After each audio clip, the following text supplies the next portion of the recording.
ሰላም ጤና ይስጥልን የተከበራችሁና የተወደዳችሁ በዓለም ዙሪያ የምትገኙ የጣና ቲቪ ተከታታይ ቤተሰቦቻችን የምሽቱን የጣና ዜና መረጃና ዜና ትንታኔዎችን ይዘንላችሁ ቀርበናል። እስከ መጨረሻው አብራችሁ እንድትቆዩ አክብሮታዊ ግብዣችንን እያስቀደምን በቅድሚያም አበይቶችን እናቀርብላችኋለን።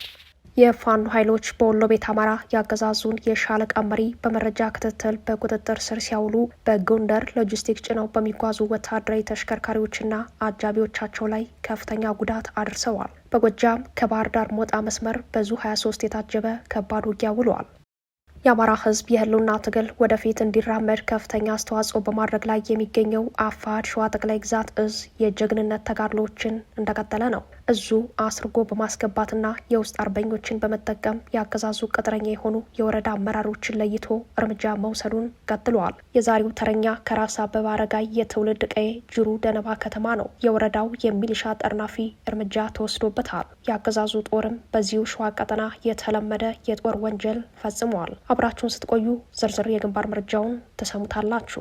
በትግራይ እንደ አዲስ ያገረሸው ወታደራዊ አመፅ በአዲግራት ከተማ ሁለተኛ ቀኑን አስቆጥረዋል። ለኤርትራ ድንበር ቅርብ በሆነችው አዲግራት ከተማ ውስጥ የተቀሰቀሰው ወታደራዊ አመፅ ከአዲሱ የኢሮብ ታጣቂ ኃይል ጋር ሊገናኝ ይችላል ተብሏል። አመፁ ላይ ያለው አርሚ በኢትዮ ኤርትራ ድንበር አካባቢ ከሚንቀሳቀሱት አደረጃጀቶች አንዱ መሆኑም ውጥረቱን ከፍ አድርጎታል። በመረጃ ትንታኔያችን ቃኝተነዋል። በብልጽግናው አገዛዝ የጦርነት ፖሊሲ የተነሳ የኢትዮጵያ የውጭ ዕዳ መጠን በእጅጉ እያሻቀበ ነው። ተጨማሪ ተራዛሚ ብድር የማግኘት እድሉን እየጠበበ መጥቷል። የአይኤምኤፍ ልዑክ በኢትዮጵያ ያደረገውን ጉብኝት ማጠናቀቁን ተከትሎ አገዛዙ በአስቸኳይ ይፈልገው የነበረው ተጨማሪ የተራዘመ ብድር ሊሳካለት አልቻለም። ሀገሪቱ ያልተረጋጋ የመበደርና ዕዳ የመመለስ አቅም ላይ ናት በማለት የብልጽግናው አገዛዝ በዕዳ ጫና ውስጥ መሆኑን ተከትሎ የገባበትን የኢኮኖሚ ቅርቃር በተመለከተ የምጣኔ ሀብት ባለሙያዎችን አስተያየት በዜና ጥንክራችን ይዘነዋል። እነዚህንና ሌሎች የግንባር ሀገራዊና ቀጠናዊ መረጃዎችን፣ ዜና ትንታኔዎችን ይዘናል። በድጋሚ አብራችሁን ቆዩ እያልን ወደ ዝርዝር መረጃዎቹ እናመራለን።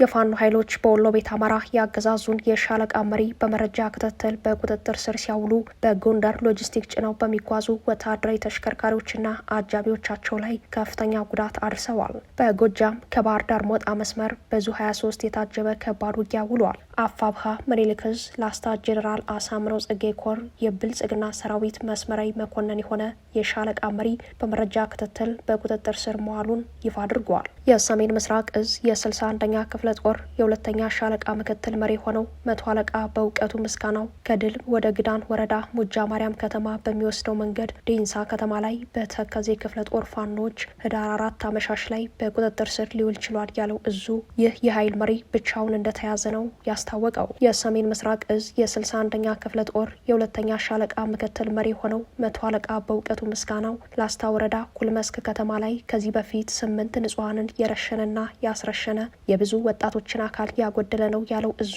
በግለሰቡ አመራር የአባወራ ሴቶች እንደተደፈሩ ህዝባዊ መድረክ ላይ በይፋ ኩልመስክ ከተማን ጥቁር አለብሳታለሁ እያለ ማህበረሰቡ ላይ ግልጽ የስነ ልቦና ጫና ያደርስ እንደነበር በማብራሪያው ላይ አክሎ ገልጸዋል። በሌላ የግንባር መረጃ በጎንደር ሎጂስቲክ ጭነው በሚጓዙ ወታደራዊ ተሽከርካሪዎችና አጃቢዎቻቸው ላይ ከፍተኛ ጉዳት ደርሷል። የአፋብሃ በላይ ዘለቀ እዝ ሜጀር ጀኔራል ውባንተ ባተ አንደኛ ኮር በግንባር መረጃው ላይ እንዳመላከተው በዛሬው ዕለት ህዳር 5 ቀን 2018 ከደብረ ታቦር ወደ እብናት ሲጓዝ በነበረ ሎጂስቲክና ሰራዊት በጫኑ ወታደራዊ ተሽከርካሪዎች ላይ ደፈጣ በመጣል ከባድ ጉዳት ማድረሱን አስታውቋል። መነሻቸውን ከደብረ ታቦር ያደረጉ ከናጃቢ መኪኖች 18 የሚደርሱ ሎጂስቲክ በአብዛኛው ሬሽንና የሰው ኃይል የጫኑ ተሽከርካሪዎች ወደ እብናት ወረዳ በጉዞ ላይ ያሉ በፋኖ ኃይሎች ጥቃት ተከፍቶባቸዋል። ለሰዓታት በዘለቀው 14 ሞት ከ20 በላይ ቁስለኛ መመዝገቡን ኮሩ የአፋብሃ የግንባር መረጃ ያመላክታል። በፋኖ ኃይሎች ከባድ ምት የደረሰበት የአገዛዙ ጦር በሁለት ወታደራዊ ተሽከርካሪዎች ሞትና ቆስለኛውን ወደ ደብረ ታቦር ይዞ መመለሱን፣ በውጊያው በርካታ ያገዛዙ ወታደራዊ ተሽከርካሪዎች ከጥቅም ውጭ መደረጋቸውን በግንባር መረጃው ላይ ተመላክተዋል። በተመሳሳይ የግንባር መረጃ በጎጃም ከሞጣ ባህር ዳር መንገድ የፋኖ ኃይሎች ከአገዛዙ ጦር ጋር ከባድ ፍልሚያ ሲያደርጉ መዋላቸው ተሰምተዋል። በአዲስ አዲሱ አደረጃጀት 201ኛ ኮር 54ኛ ክፍለ ጦር የሚል ስያሜ የያዙት የመብረቁ ተፈራ ክፍለ ጦር የፋኖ ኃይሎች አጢራ የተሰኘች ቦታ ላይ ከባድ ፍልሚያ ሲያደርጉ መዋላቸውን የ201ኛ ኮር ህዝብ ግንኙነት ኃላፊ አርበኛ ሀብታሙ የሱፍ አስታውቋል። ከሞጣ ባህር ዳር ሀገር አቋራጭ መንገድ ከተዘጋ 5 ወራትን እንዳስቆጠረ የገለጸው የኮሩ ህዝብ ግንኙነት ይህንም አድርጎ ያልተሳካለት የብልጽግናው ሰራዊት በዚሁ መስመር ከወይን ውሃና ከሞጣ ተጨማሪ ኃይል በማምጣት አጢራ ላይ በከባድ መሳሪያ የታገዘ አውደ ውጊያ መዋሉን በውጊያው የፋኖ ኃይሎች ጉዳት ማድረሳቸውን ገልጸዋል። ዛሬ ህዳር 5 ቀን በጠዋት 12 ሰዓት ከሞጣ ተነስቶ ዙ 23 ታጥቆ የመጣ ቢሆንም አጢራ ላይ ግማሽ ቀን የወሰደ ውጊያ በማድረግ ቁጥሩ በውል ያልታወቀ ነገር ግን ከባድ የተባለ ሰብአዊና ወታደራዊ ቁሳዊ ጉዳት ማድረስ መቻሉን አፋብሃ ቴዎድሮስ እዝ 201ኛ ኮር አስታውቋል። የአማራ ህዝብ የህልውና ትግል ወደፊት እንዲራመድ ከፍተኛ አስተዋጽኦ በማድረግ ላይ የሚገኘው አፋር ሸዋ ጠቅላይ ግዛት እዝ የጀግንነት ተጋድሎች እንደቀጠለ ነው። በአርበኛ መከታው ማሞ የሚመራው አፋር ሸዋ ጠቅላይ ግዛት እዝ በመቶዎች የሚቆጠሩ የገጠር ቀበሌዎችንና ቀላል የማይባሉ ወረዳዎችን ነጻ በማውጣት ጊዜያዊ አስተዳደር ሰይሞ ህዝብን በመምራት ረገድ አርአያነት ያለው እዝ ሆኖ ቀጥሏል። የእዙ ቃል አቀባይ ክፍል ለጣቢያችን በላከው ልዩ ማብራሪያ ከሰራዊቱና ከህዝቡ ጋር በወቅታዊና ቀጠናዊ ጉዳዮች ተከታታይ ውይይቶችን በማድረግ የትግሉን አቅጣጫ በማስያዝ የትግሉን መሪነት አስጠብቆ ይገኛል ብለዋል። በተለይም እዙ የአገዛዙ ቅጥረኛ የሆኑ የወረዳ አመራሮችን ለይቶ እርምጃ በመውሰድ ለሌሎች አርአያነት ያለው ስራ እየሰራ መሆኑን ገልጸዋል። ይህ ልዩ ዘመቻ አስርጎ በማስገባትና የውስጥ አርበኞችን በመጠቀም የሚከናወን ሲሆን በዛሬው ዕለትም ከራስ አበበ አረጋይ የትውልድ ቀዬ ጅሩ ደነባ ከተማ የሚሊሻ ጠርናፊው ላይ እርምጃ እንደተወሰደበት አስታውቋል። እዙ ለጣቢያችን በላከው መረጃ ላይ እንደተመለከተው የውስጥ አርበኛው የሲያ ደብርና ዋይ ወረዳ የሚሊሻ ጠርናፊው ላይ እርምጃ በመውሰድ የአጼ አምደ ጽዮን ኮር የራስ አበበ አረጋይ ክፍለ ጦርን ተቀላቅለዋል። በሸዋ ጠቅላይ ግዛት የሲያ ደብርና ዋይ ወረዳ የሚሊሻ ጠርናፊ በሆነው አቶ ደረጀ ዘውዴ የተባለ የስርዓቱ ቀኝ እጅ አገልጋይ ላይ እርምጃ የወሰደው ወጣት ደምስ ንጋቱ ክፍለ ጦሩ የሰጠውን ግዳጅ በአግባቡ መፈጸሙን በሰራዊቱ ፊት እውቅና ሰጥተውታል ብለዋል። የውስጥ አርበኛ የነበረው ወጣቱ ከራስ አበበ አረጋይ ክፍለ ጦር የመረጃና ደህንነት ጋር በመተባበር በሲያ ደብር ዋይ ወረዳ ደነባ ከተማ ውስጥ የወረዳውን የሚሊሻ ጠርናፊ የቀን ተቀን ውሎ ሲከታተል ቆይቶ በመጨረሻም በያዛት ክላሽ እርምጃ በመውሰድ ፋኖን መቀላቀሉን የገለጸው እዙ ይህን መሰል ልዩ ተልዕኮ ቀጣይነት እንዳለው አስታውቋል። እርምጃ የተወሰደበት የወረዳው የሚሊሻ ጠርናፊ በደብረ ብርሃን ሆስፒታል ውስጥ እንደሚገኝ ክፍለ ጦሩ ገልጿል። ይህ በእንዲህ እንዳለም በጦር ሜዳ ውጊያ ሰብአዊና ወታደራዊ ኪሳራዎችን በማስተናገድ ላይ የሚገኘው የአገዛዙ ሰራዊት ሸዋ ላይ የአርሶ አደሮችን የደረሰ ሰብልና መኖሪያ ቤት ማውደሙ ተሰምተዋል። ህዳር 4 ቀን በሸዋ ጠቅላይ ግዛት ተጉለትና ቡልጋ አውራጃ የአገዛዙ አየር ወለድ ከሰላ ድንጋይ በመነሳት የፋኖ ኃይሎችን ለመክበብ ወደ ሳሲትና አይሶፍ የተንቀሳቀሰው ጦር ላይ ቀድሞ ጥቃት በመሰንዘር ከባድ ኪሳራ ማድረሳቸውን ተከትሎ የአገዛዙ ጦር በአካባቢው ያገኘውን የደረሰ ሰብልና በርካታ መኖሪያ ቤቶች በሞርተር ድብደባ ማቃጠሉ ተሰምተዋል። በቃጠሎው ከ10 በላይ አባወራዎች ጉዳት ያስተናገዱ ሲሆን የደረሰ ሰብል መቃጠሉም ታውቋል። የአማራ ጥላቻው የገዘፈበት የብልጽግና አገዛዝ የአማራን አርሶ አደር በአካልና በኢኮኖሚ ማጥቃቱን ቀጥሏል። አርሶ አደሩን ማደሄትን እንደ ዋና ግብ አድርጎ የወሰደው የብልጽግናው ሰራዊት የአርሶ አደሮችን የእርሻ ሰብል ከማሳ ማውደም፣ የቀንድ ከብቶችን ዘርፎ አርዶ መብላት አልፎም አርሶ አደሩን በከባድ መሳሪያ ማጥቃት የጦርነቱ አካል አድርጎ እንደቀጠለ ነው። የአገዛዙ ጦር በተለይም አርሶ አደሩ ላይ ልዩ ትኩረት አድርጎ የሚያጠቃው የፋኖ መሰረት ነው በሚል የፖለቲካ ግምገማ እንደሆነ ተጨባጭ መረጃዎች ያሳያሉ። ከአመት እስከ አመት የፋኖን ስንቅ በመሸፈን አብሮ የሚታገለን አርሶ አደሩ ነው በሚል የግብርና ግብዓቶችን ባለማቅረብ የእርሻ ጊዜውን ጠብቆ እንዳያርስ ጦርነት በመክፈት በአረሞና በሰብል ምርት መሰብሰቢያ ወቅት ጦርነቱን በማስቀጠል አልፎም በዚህ ሁሉ ቀውስ መሀል የተገኘችውን ምርት ከእርሻ ማሳው ሳይሸክፍ ክምሩ ላይ እሳት በመልቀቅ አርሶ አደሩን ለከፋ ማህበራዊ ኢኮኖሚያዊ ቀውስ ለመዳረግ በእቅድና በተደራጀ መልኩ እያጠቀው ይገኛል። ይህ መሰሉ ወንጀል የጦር ወንጀል እንደሆነ ህጉ ይደነግጋል። ከጦር ወንጀል ህጎች አንዱ በጦርነት ወቅት የእርሻ ቦታዎችን፣ ሰብልን፣ የእርሻ መሳሪያን ማውደም አንዱ ሲሆን ድርጊቱ በጦር ወንጀለኝነት እንደሚያስጠይቅ ተደንግጓል። በ1949 የጄኔቫው ስምምነት መሰረት በጦርነት ወቅት መደረግ ስለሚገባቸው የሰብአዊ የመብት ጥበቃዎች የተዘረዘሩ ነጥቦች በሙሉ በብልጽግናው ሰራዊት ተጥሰዋል። አሁን ባለው የጦርነቱ ሂደትም የብልጽግና ሰራዊት የጦር ወንጀለኛ ስለመሆኑ ገሃድ ወጥቷል። በትግራይ ሁለተኛ ቀኑን ያስቆጠረው ወታደራዊ አመጽ ከአዲሱ ታጣቂ ኃይል ጋር ሊገናኝ ይችላል ተባለ። በአዲግራት ከተማ ሁለተኛ ቀኑን ያስቆጠረው የህወሓት ታጣቂዎች አዲስ ወታደራዊ አመጽ ቀጥሎ ውሏል። በአመጽ ላይ የሚገኘው የህወሓት ታጣቂ በአደረጃጀት ስያሜው አርሚ 15 ተብሎ የሚጠራው እንደሆነ የሚጠቁሙት የመረጃው ምንጮች አርሚው በኢትዮ ኤርትራ ድንበር አካባቢ ከሚንቀሳቀሱት አደረጃጀቶች አንዱ እንደሆነ ገልጸዋል። የዚህ አደረጃጀት መሪ ብርጋዴር ጄኔራል ጉዑሽ ገብረ በደብረ ጽዮን የሚመራው የህወሓት ቡድን ከኤርትራ መንግስት ጋር ያደርገዋል ያሉትን ግንኙነት ቀደም ሲልም የሚቃወም እንደሆነ ነው በመረጃው ላይ የተመላከተው። ከዚህ ቀደም የህወሓት ታጣቂ ማዕከላዊ አዛዦች በኢትዮ ኤርትራ ድንበር ላይ የሰፈረውን ጦር የሚመሩትን ጄኔራል ጉዑሽን ለማንሳት እንቅስቃሴ ማድረጋቸውን ያስታወሱት ምንጮች ጉዳዩ በሽምግልና ተይዞ መቆየቱን አሁን ዳግም በታጣቂ ቡድኑ አመጽ በኩል ቅራኔው ጎልቶ መውጣቱን አስረድተዋል። የታጣቂ ቡድኑ አባላት እንዲታሰሩ ትዕዛዝ ቢተላለፍባቸውም በሁለተኛ ቀን ተቃውሟቸው የህወሓት አመራሮችን ሲኮንኑ ውለዋል። በዛሬው የአዲግራት ከተማ ከተሰሙ የተቃውሞ ድምጾች ውስጥ የታገልነው ለትግራይ ህዝብ እንጂ ለህወሓት አይደለም፣ መብታችን ይከበር፣ ጉዳት የደረሰባቸው ታጋዮች በቂ ሕክምና ይሰጣቸው የሚሉት ይገኙባቸዋል። የህወሓትንና የአስመራውን መንግስት ግንኙነት በማንሳት የተቃውሞ ድምጾችን አሰምተዋል።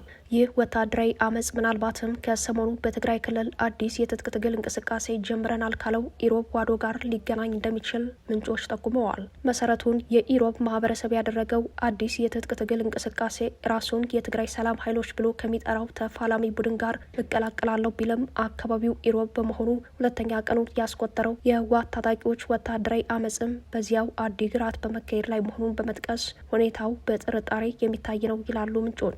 ኢሮብን ማህበራዊ መሰረት ያደረገው አዲሱ ታጣቂ ቡድን ምን ያክል የታጠቀ ኃይል እንዳለው ይፋዊ መረጃዎች ባይኖሩም የትግል አርማውን ከማስተዋወቅ ጀምሮ የትግራይ ሰላም ኃይሎች የሚባለውን ተፋላሚ ቡድን አጋሬ ነው ማለቱን የብልጽግና ፕሮፓጋንዲስቶች የዘገባ ሽፋን የሰጡለት ኃይል ሆኖ ታይቷል።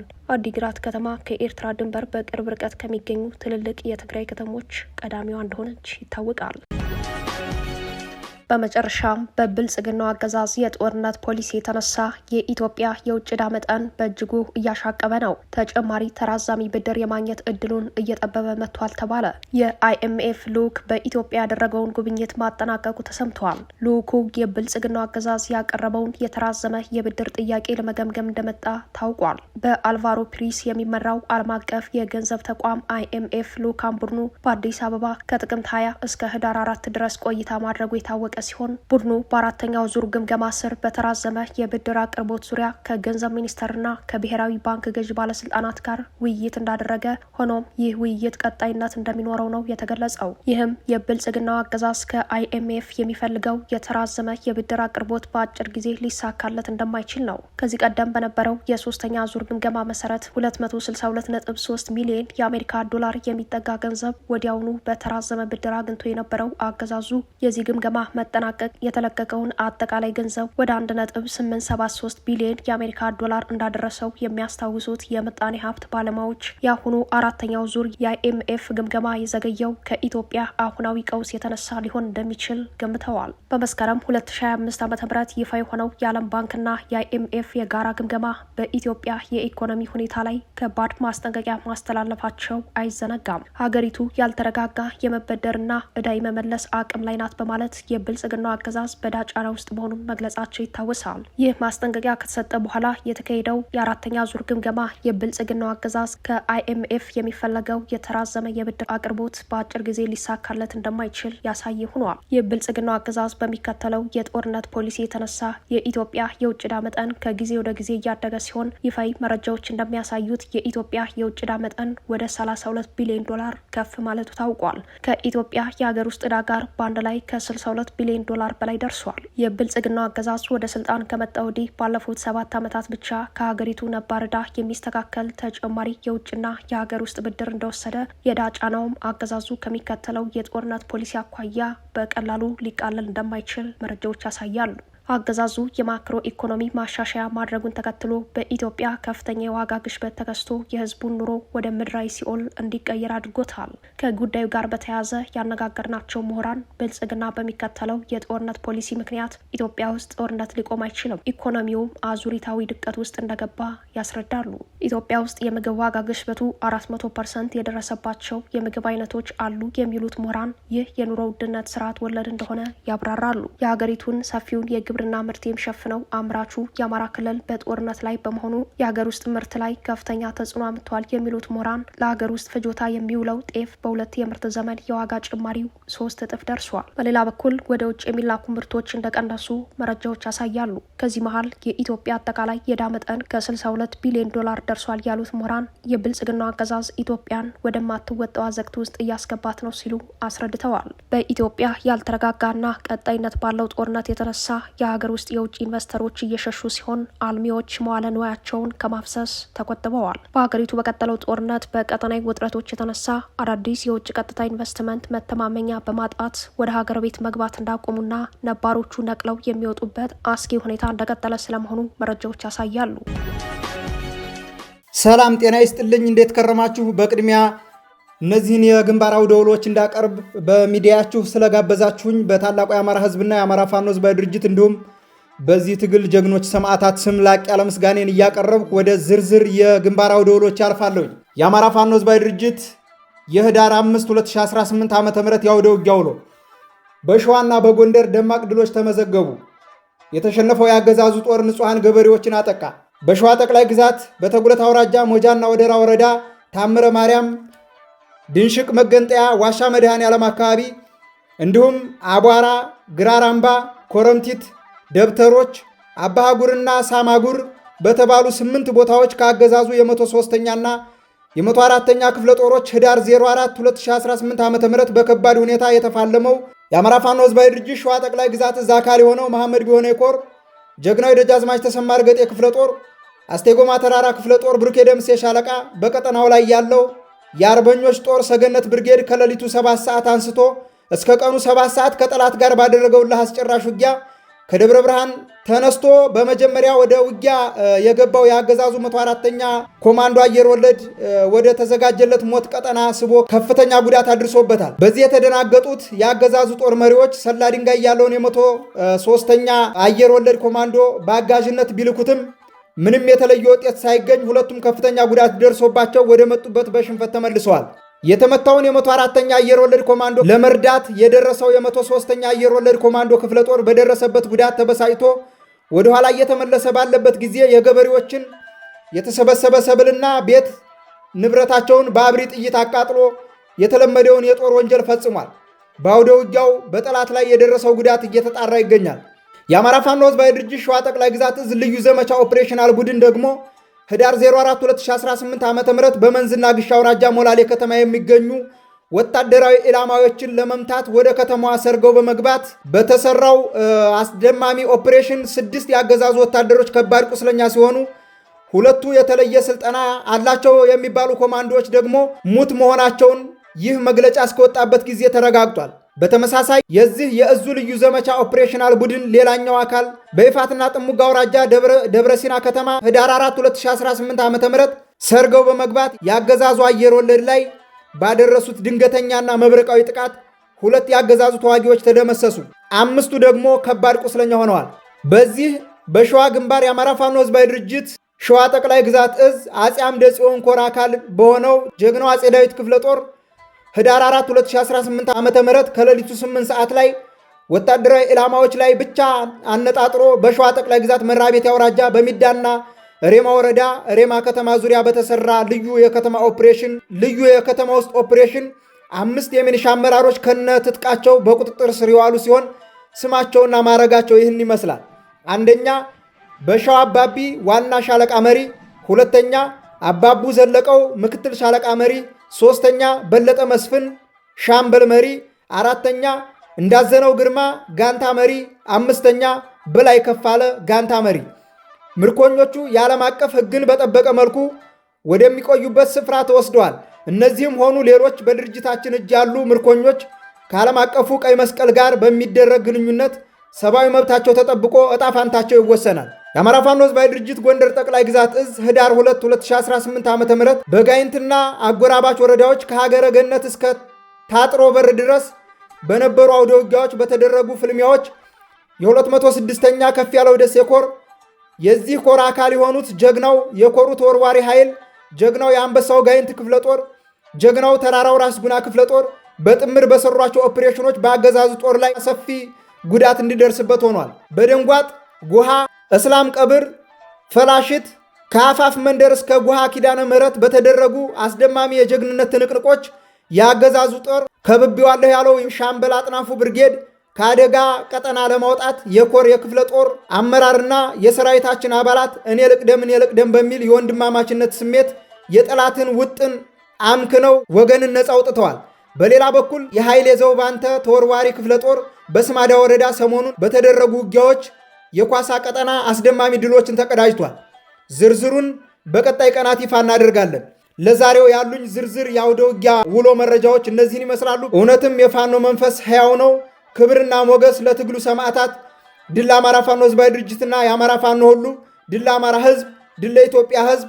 ህዳር 5 2018 ዓ.ም የአማራ ፋኖ ህዝባዊ ድርጅት ምክትል ህዝብ ግንኙነትና የአማራ ፋኖ ህዝባዊ ድርጅት ሸዋ ጠቅላይ ግዛት እዝ ቃል አቀባይ አርበኛ አበበ ሙላቱ ነኝ ከግንባር።